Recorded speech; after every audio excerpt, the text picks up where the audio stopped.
तो फिर पूरे विश्व में कोई टेंशन युक्त होना ही नहीं चाहिए, क्योंकि सब मौज में लगे हैं। जीवों की हत्या करके उनका मांस खाना, मदिरा पीना, व्यभिचार करना, नए नए व्यभिचार करना, तो सबको मस्त होना चाहिए। अगर हमको ये दिखाई दे कि तुम्हारी बात सत्य है तो हम सुने, सब टेंशन में है। कोई भी प्रभु को साक्षी करके बोले कि भजन के बिना किसी का हृदय शांत हो गया है, तो मुझे एक भी व्यक्ति विश्व में नहीं, महापुरुषों ने देखा है अपनी दिव्य दृष्टि से।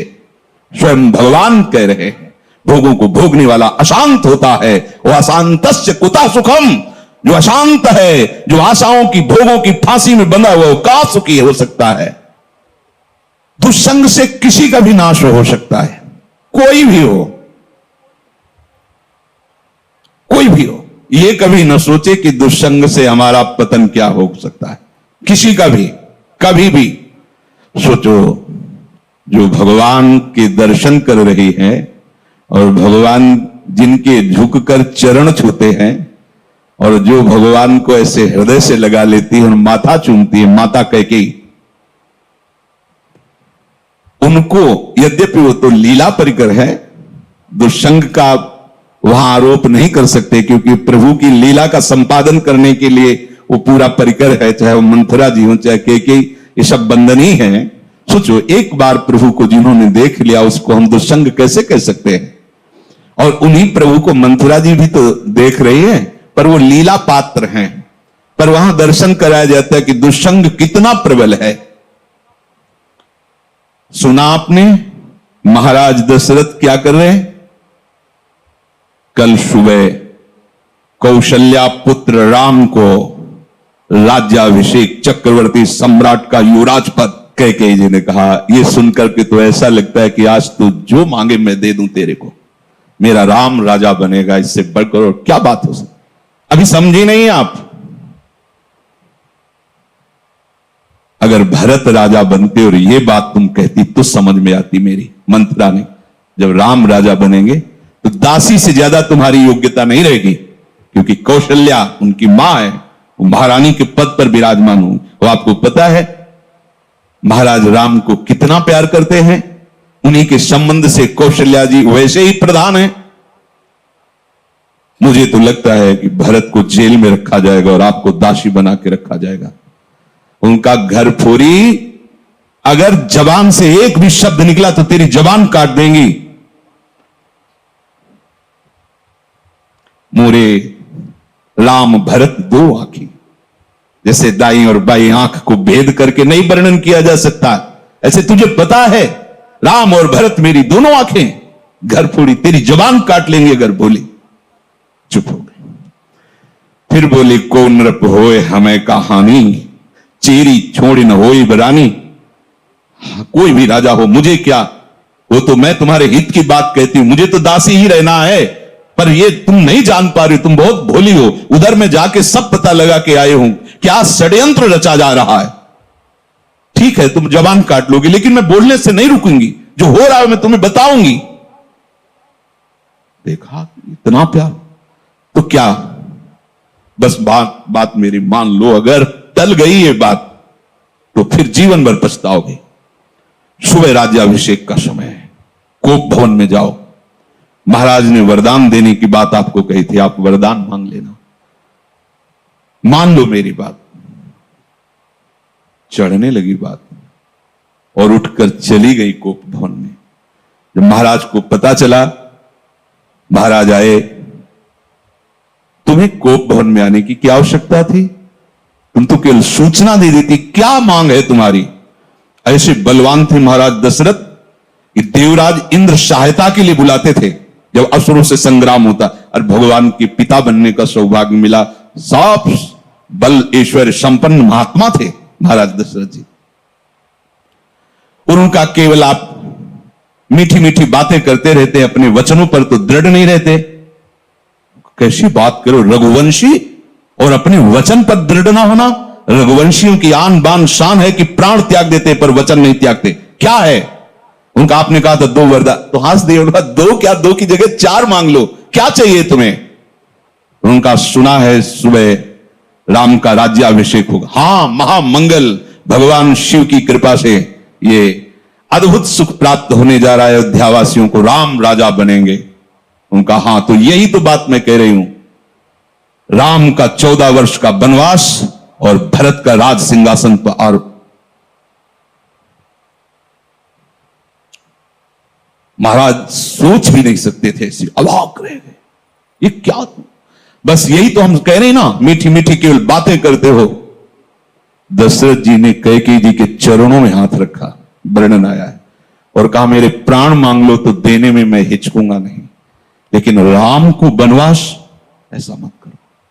सुबह होते ही मैं भरत को बुला करके राजगद्दी दूंगा, आप कहोगी तो मैं राम और कौशल्या के साथ एकदम एकांत हो जाऊंगा, पर मेरे राम को वनवास। बस हम यही तो कह रहे थे कि मीठी मीठी केवल बातें। आप एक तरह से मूर्छित हो गए महाराज। क्या हुआ देखो, कितना आनंद मंगल होने वाला था, कैसा कुशंग ने स्वयं कैकेयी जी को भी वैधव्य सहना पड़ा। और जो नेत्रों का परम लाभ है, 14 वर्ष तक उस लाभ से वंचित रहे प्रभु से। दुष्संग हरि गुरु से ऐसे क्षण में अलग कर सकता है। बहुत जैसे सत्संग में सामर्थ्य है कि लौ मात्र का सत्संग स्वर्ग और भोग मोक्ष आदि का त्यागी बना सकता है, तो वैसे कुसंग भी कम नहीं है। अगर वो सही कुसंग मिल जाए तो परम पद से भी भ्रष्ट करने का वो मार्ग रच सकता है। इसलिए कह रहे कि दुस्संगः सर्वथैव त्याज्यः। किसे हम समझे कि दुस्संग होने जा रहा है, तो शास्त्र कहता है यद्य शब्दि पथि पुनः शिष्णोदर कृतोद्यमैः आस्थितो रमते जंतुस तमो विशति पूर्ववत् सत्यम शौचम दया मौनम बुद्धि स्त्रीर्यशः क्षमा समो दमो भगश्चेति यत्संगाद्याति संक्षयम ते स्वशान्तेषु मूढ़ेषु खंडितात्म स्वसाधुषु संगम न कुर्यात् छोच्चेषु योषित क्रीड़ा मृगेषु च। जो केवल रसेंद्री के स्वाद में और जनेन्द्री के भोग में है, उसका कभी भी संग नहीं करना चाहिए। शिष्णोदर कृत्योद्यमई, जिसका सारा का सारा उद्यम केवल 2 इंद्रियों के पोषण में है, अच्छा अच्छा खाने को मिले और भोगने को मिले, सबसे बड़ा कुसंग। ये भगवद वाणी। यद सदभी पथि पुनः, सतमार्ग में चल दिया है पर पुनः वो भ्रष्ट हो जाएगा। यद्य सदभी पथि पुनः शिष्णोदर कृतोद्यमई, जो केवल अच्छा अच्छा खाने को मिले और भोग भोगने को मिले जनेन्द्री से, इतना ही उद्यम है। प्राय देख लो, इतना ही उद्यम है। खूब कमाओ और खाओ और भोगो, बस इतना ही जीवन है लोगों की। बच्चापन से लेकर और मृत्यु तक केवल इतनी ही चेष्टा है, खूब भोग संग्रह करो और उनको भोगो और मर के दुर्गति प्राप्त करो। शिष्णोदर कृतोद्यमई, जिनका उद्यम, जिनका प्रयास केवल 2 इंद्रियों के पोषण में, ये खाया जाए, ये खाया जाए, ये पिया जाए, ऐसे भोग किया जाए, ये घोर कुसंग है भगवत प्राप्ति के मार्ग में। जो भगवत मार्ग में आगे बढ़ना चाहता है, संगम त्यजेत मिथुन व्रतिनाम मुमुक्षुः सर्वात्मनान विसजेत बहिरिंद्रियाणि एकश्चरण रहश्चित्तमनंतैः से युंजीत तद्वृत्तिषु साधुश्चेत प्रसंगः।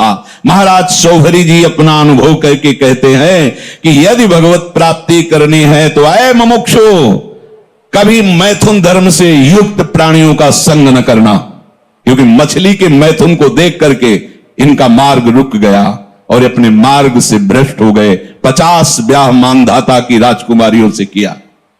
तब संगम त्यजेत मिथुन व्रतिनाम मुमुक्षु, जिसका ये व्रत बन गया है कि मैं जीवन मुक्त होकर भगवान के चरणों की आराधना करूंगा, उसको कभी मैथुन धर्म से युक्त प्राणियों का संग नहीं करना चाहिए। स्पष्ट आदेश है। संगम त्यजेत मिथुन व्रतिना मुमुक्षु सर्वात्मनान विसजेत बहिरिंद्रियाणी। अपनी इंद्रियों को बहिर्मुख मत होने दो, अंदर ही अंदर भगवत चिंतन परायण रहो। शिष्णोदर कृतोद्यम ही जो हैं उनसे दूर रहो, जिनका उद्यम केवल रसेंद्रिय और जनेन्द्रिय की पुष्ट करने में है, ऐसे कुसंग का त्याग करो। जो नीच पुरुषों का संग कर लेता है, बड़ा रंग चढ़ता है। अजामिल सात्विक भाव वाला है, उत्तम कुल से है और अपने धर्म का आचरण करने वाला है, और आज भी वो यज्ञ के लिए ही समिधा लेने जा रहा है, लेकिन वहां वन में एक वैश्या के साथ एक धनी शूद्र बड़ी ही मलिनता पूर्वक आचरण करता दिखाई दिया। बस उस हाव भाव और उस चेष्टा को देख करके ये धर्म का त्याग करके और उसी वैश्या में ऐसे आसक्त हुए, केवल भगवान नारायण नाम के प्रभाव से बच गए, नहीं तो ऐसी दुर्गति होती। यम के दूत तो आए ही थे लेने, पुत्र के बहाने से नारायण निकल गया, बात बन गई। एक दृश्य ने अजामिल को, धर्म से युक्त निष्ठा वाले को परास्त करके घोर निंदनीय विषयों में फंसा दिया। एक दृश्य ने मछली की मैथुन क्रीड़ा ने महाराज सौभरी को फंसा दिया। ऐसा न समझे कि आप के ऊपर कुसंग का प्रभाव नहीं पड़ेगा। हम देखते हैं एक चेष्टा ने वेश मंत्र मर्यादा सबका त्याग करवा दिया। कुसंग बहुत जोरदार है। अगर सत्संग जोरदार है तो कुसंग भी जोरदार है। अगर देवताओं में दैवी शक्ति है तो आसुरों में राक्षसी शक्ति है। खदेड़ देते, कभी कभी स्वर्ग से खदेड़ देते देवताओं को, भगवान आकर रक्षा करते हैं।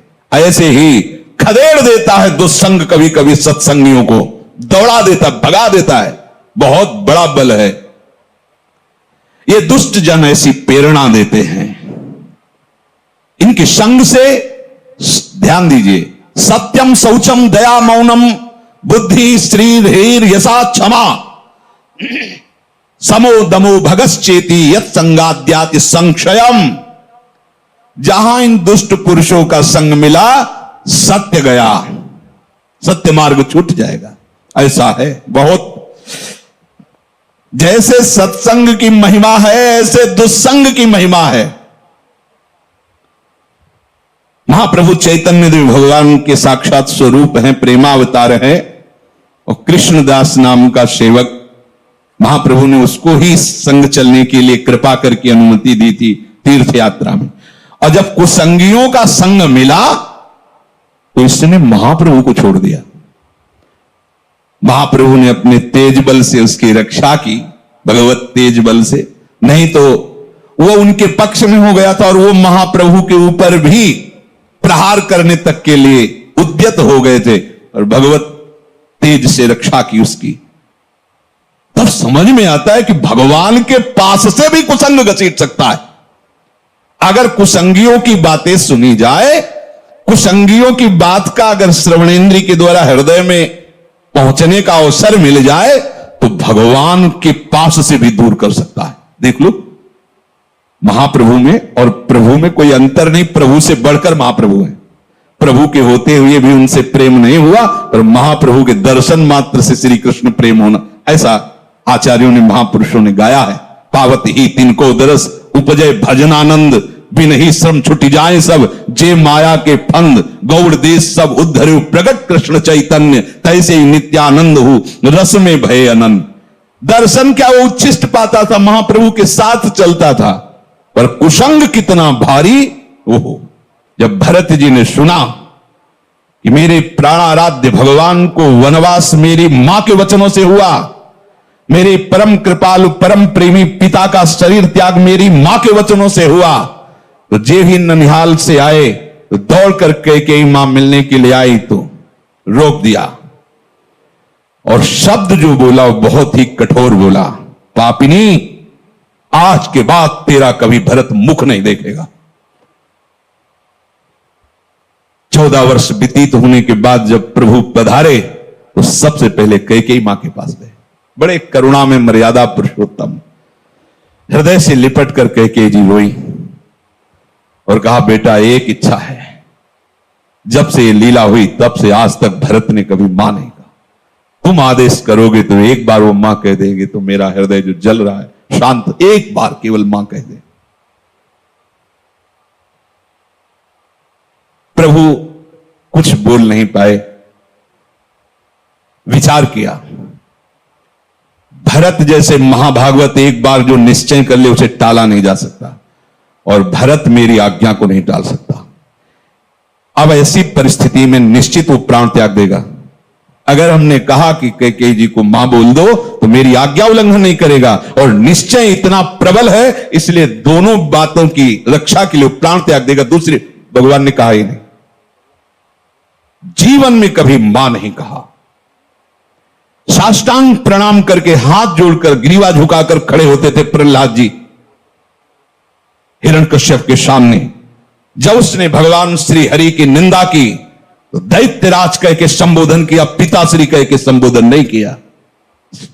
जाके प्रिय राम वैदे, कोई दुष्संग कहीं भी हो सकता है, बता रहे हैं, वृत्ति से हो सकता है, व्यक्ति से हो सकता है। तो प्रभु कह रहे हैं स्वयं, ये भगवान के वचन है कि बरु भल बास नरक करताता, दुष्ट संग जनि देई विधाता। भले नरक का बास हो जाए तो अच्छा है, उससे पाप क्षीण होंगे, लेकिन दुष्ट का संग ठीक नहीं। दुष्ट का वास, दुष्ट का संग, दुष्ट से मित्रता, दुष्ट से संभाषण बिल्कुल ठीक नहीं। बरु भल बास नरक करता, भले नरक में हमें बास मिले लेकिन दुष्ट का संग ना मिले। दुष्ट संग से केवल दुराचारी मनुष्यों का ही संग नहीं समझना चाहिए। अपनी इंद्रियां, अपने मन की पेशगी भी दुष्ट संग है। ये जो हमारा मन भगवत भजन के विपरीत प्रेरणा कर रहा है, ये बहुत सुंदर है, ये अच्छा है, ऐसा देख लें, वो सुन लें, वो भोग लें, ये भी दुष्ट संग है। ये इंद्रियां दुष्ट हैं, ये मन दुष्ट है, जब तक ये संतुष्ट नहीं हो जाते। और इनके संतोष होने का एक ही कारण भजन, दूसरा नहीं। माता देवहूति जी भगवान कपिल देव जी से कहती हैं, भगवान भोगों को भोगते हुए दुष्ट इंद्रियां कभी तृप्त नहीं हुई, आज भी चला रहे। जबकि महान योगेश्वर से संपन्न भगवान करदम जी ने ऐसी रचना रची थी, तो कपिल देव जी से कह रहे कि भगवान ये दुष्ट इंद्रियों के द्वारा ऐसे दिव्य भोगों को भोगने पर भी आज तक तृप्ति नहीं। ये दुष्ट शब्द उच्चारण किया इंद्रियों के लिए, ये मन बड़ा दुष्ट है।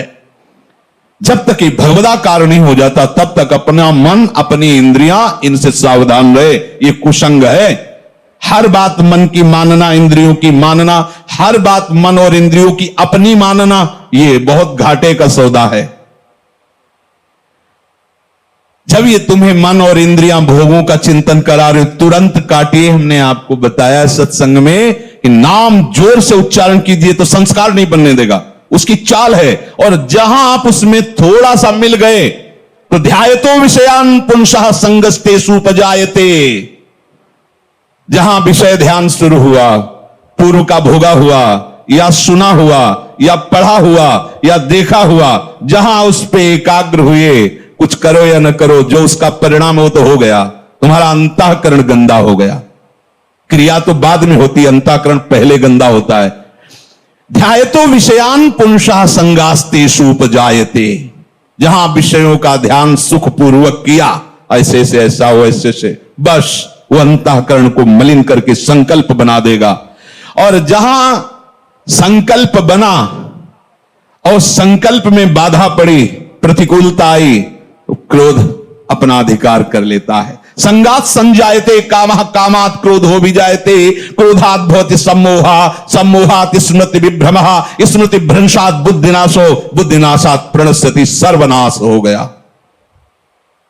इसलिए कल्याण पथ पर, भगवत मार्ग पर चलने वाले उपासक को विषय चिंतन को भी दुष्ट संग समझना चाहिए। विषय चिंतन बड़ा भारी अंदर का दुष्संग है। बाहर से भाग के तो एकांत हो गए, लेकिन अंदर उसे भगाने के लिए नाम समर्थ है। नाम न छूटे तो कोई भी दुष्संग तुम्हारे ऊपर प्रभाव नहीं डाल सकता, आएगा, प्रभाव नहीं डाल सकता। कोई भी दुष्चिंतन अपना संस्कार स्थापित नहीं कर सकता। इसलिए निरंतर नाम जप करते हुए दुष्संग से बचना। जब दुष्संग से बचेंगे तब आपके अंदर भजन भाव की वृत्ति से एकांत स्थान की चाह होने लगेगी। कोई मुझसे मिले ना, कोई बात ना करे, बस चुपचाप निरंतर नाम चल रहा है, वाणी चल रही है। स्वाध्याय अत्यंत आवश्यक है। अगर आप थोड़ा भी हिंदी पढ़ लेते हो तो आपको स्वाध्याय जरूर करना चाहिए। आस्तिकता की आधारशिलाएं, साधक में साधुता, प्रेम दर्शन, श्रीमद् भागवत, श्रीमद् भगवत गीता जी। बिल्कुल संप्रदायवाद की बात मत करो, सीधे जैसा कहें वैसा चलो। इन वाणियों के पढ़ने से तुम्हें समझ में आएगा कि परमार्थ किसे कहते हैं। ये बहुत ऊंची बात है, प्रेम की बातें प्रेम की ऊंची ऊंची करते हैं और बस स्थिति कहां है अपने अपने हृदय की देख लो। हमें स्थिति चाहिए, बातें नहीं। बातों से पेट नहीं बढ़ता, बातों से प्रीति नहीं होती, स्थिति चाहिए। जब तक आप सिद्धांत को नहीं समझोगे तब तक बातें उच्चे सहचरी भाव की, गोपी भाव की, सखा भाव की, और स्थिति नहीं है एक साधारण धर्म की। जो व्यभिचारी है, जो मनमुखी है, जो स्वेच्छाचारी, वो कौन से भाव में बैठा है? देह भाव में। देह भाव का तो पूरे संसार में ही प्रचार प्रसार हो रहा है। देह भाव ही तो दुर्गति का कारण है। अब उसके उपासक के हृदय में जो दुस्संग से सर्वथा बच रहा है, भीतर और बाहर से, तो विविक्त स्थानम सेवते। जैसे आप यहां बैठे हो, आप एकांत में हो, एक के सिवा कोई चर्चा नहीं, एक के सिवा कोई गान नहीं, एक के सिवा कोई सेवा नहीं, एक के सिवा कोई वार्ता नहीं, उसे एकांत कहते हैं। एकांत का मतलब किसी कमरे में या गुफा में बैठ जाना नहीं। अगर वहां है और दुस्संग निवृत्ति का तुमने उपाय नहीं जाना तो वही दुस्संग हो जाएगा। अंदर से ही दुस्संग अकेला बैठे बैठे अपने आप को फंसा देगा। और इतनी सभा बैठी, इस समय सब कहां हो? केवल सत में हो। सत ही वो एक है और उसी एक में स्थित रहना एकांत कहते हैं। एक के बाद और कोई स्मृति ना उसे एकांत कहते हैं। और एक ही वो परमात्मा है। एको हम बहुश्यामा, वही बहुत रूपों में, यही जान जाना, संसार से मुक्त हो जाना है। तो यो विविक्त स्थानम सेवते, उसके हृदय में एकांत स्थान के सेवन का भाव आता है। एकांत स्थान से सीधे हम बहिर्मुख हैं तो बाहर बात चली जाती है, कहीं किसी नदी के किनारे, कहीं किसी जंगल में, कहीं किसी गुफा में नहीं। उसका अब एक प्रभु के सिवा और कोई चिंतन न हो, ऐसा भाव आता है। इसके लिए हमें दुष्संग से बचना है, पर दुष्संग से बचने के लिए सत्संग अनिवार्य है। अगर सत्संग नहीं तो दुष्संग की पहचान ही नहीं हो पाएगी, दुष्संग से बचाव की कला ही नहीं आएगी। तो कहते हैं यो लोक बंध मुन्मूलयति, जिसने लौकिक रिश्तों को बिल्कुल तोड़ दिया है। बहुत खतरनाक ये संबंध है, लौकिक संबंध। यो लोक बंध मुन्मूलयति। एक सन्यासी जी वाराणसी में हमें मिले थे। उनका परिवार एक गांव है कानपुर जिले में, वहां से।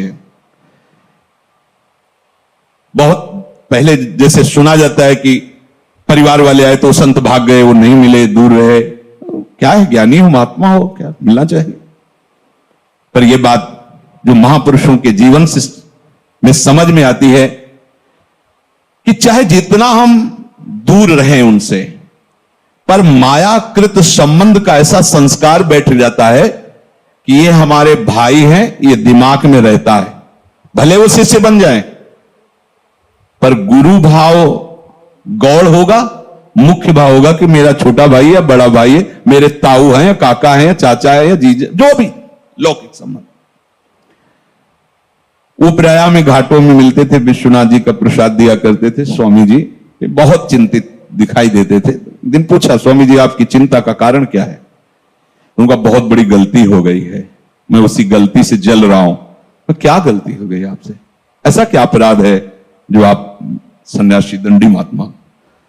तो उनका क्या है कि जब से हम सन्यासी बने 25 वर्ष हो गए, छोटा भाई मिलने आया करता था, तो हमें कुछ ना कुछ दक्षिणा मिलती थी, तो उसे एकत्रित किए थे। तो उस समय उन्होंने कहा 90,000 रुपया हमारे पास थे।